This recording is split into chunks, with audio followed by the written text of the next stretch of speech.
নমস্কাৰ welcome back to my YouTube channel DB study group আশা কৰোঁ সকলোৱে ভালে কুশলে আছে এটা ইম্পৰ্টেণ্ট কুৱেশ্যনছ উৎপাদক বিশ্লেষণ কৰা এইটো কুৱেশ্যন তোমালোকে জানা যে উৎপাদক কেনেকৈ বিশ্লেষণ কৰে তোমালোকক মই ইয়াৰে অলপমান এটা কুৱেশ্যন শিকাইছিলোঁ যে হৰণ অংক কৰি কেনেকৈ উৎপাদক বিশ্লেষণ কৰে চ' ইয়াতে যে 3x cube plus 5x square minus 16x minus 2 বুলি আছিল হা কিতাপত ক্লাছ 9ৰ চেবাৰ গণিতৰ কিতাপত আছে আৰু CBSEও থাকিব পাৰে তো প্ৰিণ্টিঙৰ মিষ্টেকৰ কাৰণে এটা 2 বুলি আহি গৈছে কিন্তু এটা 12 হ'ব লাগে দেই আগত এটা 1 এটা লাগে তেতিয়াহে এনসাৰটো মিলে তেতিয়াহে এনসাৰটো ওলায় নহ'লে কিন্তু অলপমান প্ৰব্লেম ক্ৰিয়েশ্যন হয় এই চোৱা মই কিমানবাৰ ট্ৰাই কৰিছিলোঁ বাট হোৱা নাই যেতিয়া মই এটা 1 পুট কৰিলোঁ তেতিয়া আমি ইয়াৰ সঠিক এনসাৰটো পাই গ'লোঁ চ' 3x cube plus 5x square minus 16x minus 12 এটাকে x minus 2 equal to 0 তো imply x equal to 2 जो मैं x जगत मैं p of x equal to की होगा 3x cube plus 5x square minus 16x minus 12 है ना नॉय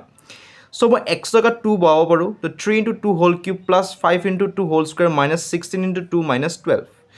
2 गुण 4 गुण 8 24 है ना 8 3 गुण 24 plus 2 गुण 5 4 गुण 20 minus 16 गुण 32 minus 12 so এইটা মই প্লাস কৰিলো 24 plus 20 is equal to 44 and 32 আৰু 12 তো মই প্লাস কৰিলো কাৰণ মাইনাসে মাইনাসে প্লাস হয় কিনে 44 ইয়াৰ আগত একো চিন নাই মানে প্লাস চিন আছে আৰু ইয়াৰ আগত মাইনাস চিন আছে প্লাসে মাইনাসে মাইনাস গতিকে এইটো ক্যান্সেল হ'ল থাকিল কিমান 0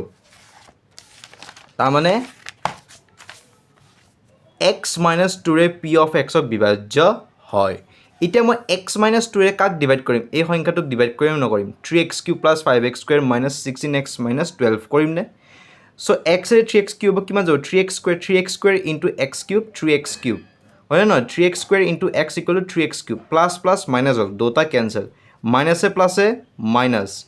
2 into 3x square 3 2 6 6x square minus আছিল প্লাস হ'ল 5 5 11 11x square minus 16x minus 12 নামিল ঠিক আছে এটা x এ 11x স্কয়াৰ কিমান যাব প্লাস 11x কাৰণ 11x into x 11x square plus plus এটা মাইনাস হৈ যাব দুটা ক্যান্সেল মাইনাসে প্লাসে minus 2 into 11x 22x minus আছিল প্লাস হৈ গল এটা 22 ৰ পৰা 16 তো যদি মই বিয়োগ কৰি কিমান পাম 6x পাম মাইনাস 12 তো নামিল এতিয়া এটা যদি প্লাস 6x লিখো তেতিয়া কি হ'ব 6 ইনটু x cx হলনে প্লাস প্লাস আছে মাইনাস হ'ল দুটা ক্যান্সেল মাইনাসে প্লাসে মাইনাস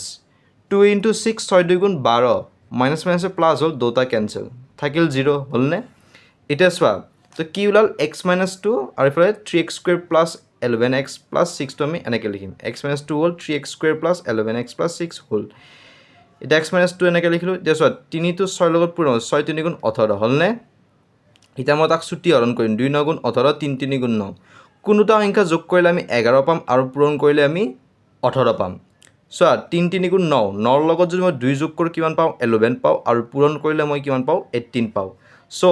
হেকানে মই 3x square plus 9 plus 2 whole x plus 6 এটো কাখত থাকি যাব ওকে এটা x - 2 whole 3x square plus 9 into x 9x plus 2 into x twice x plus 6 এটা ইয়াৰ পৰা আৰু মই ইয়াৰ পৰা কি কমন ল'ব পাৰো সোয়া সো ইয়াৰ পৰা আৰু মই ইয়াৰ পৰা কি কমন ল'ব পাৰো সোয়া x - 2 whole 3x whole x plus 3 কাৰণ 3x into x 3x square 3x into 3 9x plus মই ইয়াৰ পৰা কি কমন ল'ব পাৰো only 2 এটা কমন ল'ব 2 এটা কমন ল'লে কি হ'ব 2 into x twice x plus 2 into 3 only 6 okay clear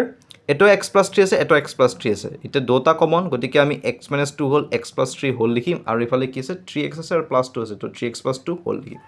তো ফাইনালি টু আনসার ওলালে সো আশা কৰো সকলোৱে এই কোৱেশ্চনটো বুজি পাইছে কিবা যদি ডাউট আছে মোক প্লিজ কমেন্ট সেকশন জনাবা আৰু তোমালোকে কিতাপত এই বস্তুটো ঠিক কৰি ল'বা থ্যাংক ইউ